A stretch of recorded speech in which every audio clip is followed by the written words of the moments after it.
Hi everyone, it's Heidelbergerin. Thanks for tuning in to part 2 of our discussion of ethical consumerism and the 5 different approaches that you can take to exercising positive purchase power.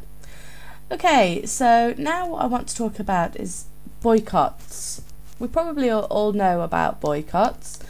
Actually, the term boycott isn't anything new. It actually comes from the 19th century when Charles C. Boycott, who was a land agent in Ireland, ignored calls for lower rents and as a result found himself shunned by postal workers, servants, shop workers, etc.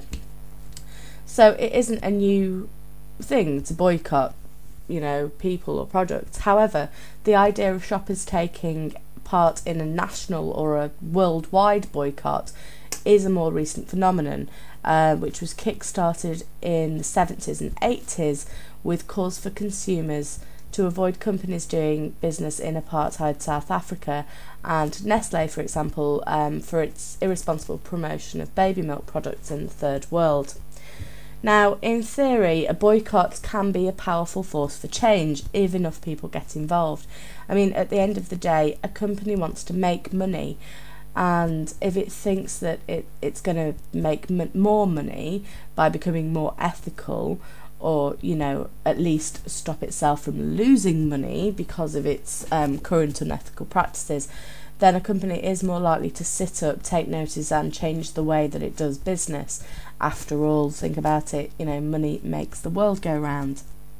Besides, regardless of their direct impacts on a company or unethical practices or whatever, for initiating change, boycotts in a similar fashion to fair trade can be useful in raising awareness of important issues.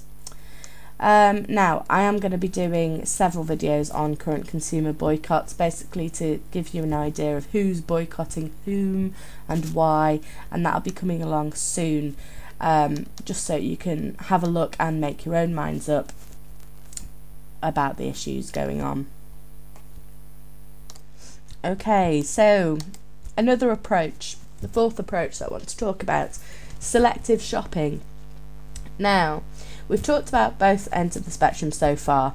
We've talked about the good guys, the fair trade certification, and also the bad guys, i.e., who's being boycotted.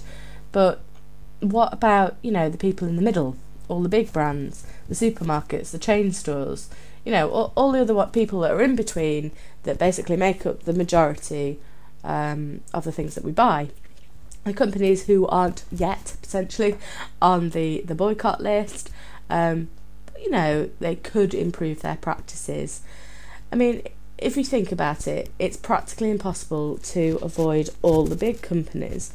So if we are going to have to give them some money, surely it's better to give our money to the companies who are acting the most responsibly. Yeah? And I mean, these days there are plenty of ways to research a big brand company and make a decision as to whether they're acting more responsibly, more ethically than their competitors. So again, I will be making some videos about how to research a company over the coming weeks so that you can make your own mind up about who you'd like to give your money to. But again, fourth approach, selective shopping, so, bear that in mind. And then finally, buying local. Now, the idea of buying local whenever possible is thought to be a core tenet of ethical shopping. I mean, proponents of this strategy accept that trade is an essential and potentially beneficial part of life, but then they do claim that it will be more of a force for good if trading networks are local, which creates accountability, basically because people are less likely to rip off or exploit their direct neighbours. And it also advocates collaboration, with everyone sharing the goal of furthering the well-being of the community. Now, global trade by nature is unfortunately eco-unfriendly, both directly and indirectly. I mean, directly because global trade relies on the burning of transport fuel, which contributes to climate change, And also there's an indirect effect in that it separates consumers from the mess their goods are making, which obviously removes pressure for them to act responsibly. I mean, also another thing to think about is something that called food security. Now, this basically means, you know, we need the long-term ability to feed ourselves. That's the idea of food security. Now, how does food security work then if we're constantly reliant on transporting food from abroad?